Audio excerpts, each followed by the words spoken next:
Сіздерме балалар, бүгінгі біздің оқу іс-әрекетіміз онлайн түрінде өтеді. Сабағымыздың тақырыбы үлкен, кіші, биік, аласа. Оқу іс-әрекетіміз екінші кіші топ балаларына арналған. Сабағымыздың мақсаты тәулік бөлігімен таныстыру, таныс заттарды көлеміне қарай салыстыруды үйрету, шыдамдылыққа, қызығушылыққа тәрбиелеу. Көрнекіліктер: ойыншық кірпі, шымылдық, геометриялық денелер. Билингвальды компонент: таңертең, утро, үлкен, большой, кішкентай, маленький, биік, высокий, аласа, низкий, ұзын, длинный, қысқа, короткий. Кел балалар тұрайық, үлкен шеңбер құрайық.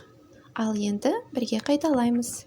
Кел балалар күлейік, күлкі менен тілейік, қабақ түйген не керек, көңілді боп жүрейік. Пысықтау сұрақтары. Балалар, қазір қандай жыл мезгілі?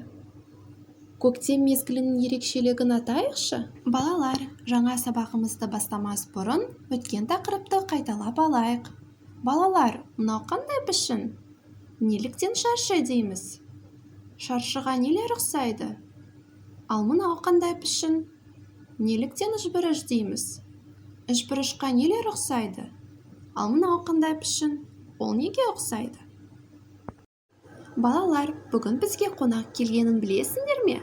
Ол бізге тәулік мезгілдері туралы әңгіме айтып береді.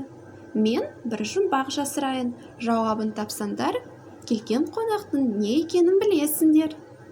Тиіскенді түйреген киімі бар енеден. Не ол, балалар? Жарайсыңдар, балалар, бұл кірпі. Кірпі сендерге тәулік мезгілдері туралы әңгіме айтады. Мұқият тыңдаймыз. Балалар, кірпінің сендерге бір ұсынысы бар.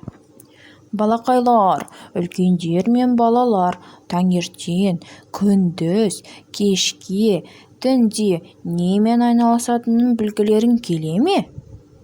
Дидактикалық ойын. Кірпі немен қоректенеді? Ойын шарты.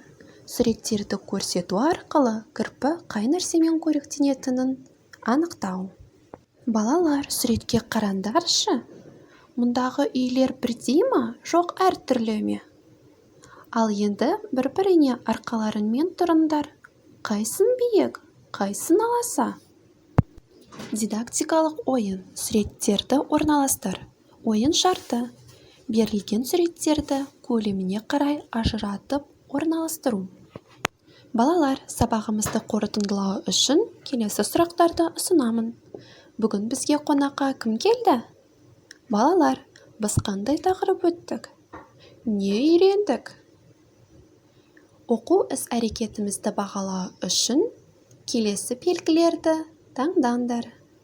Балалар, бүгінгі біздің ұйымдастырылған оқу іс-әрекетіміз аяқталды. Сау болыңыздар.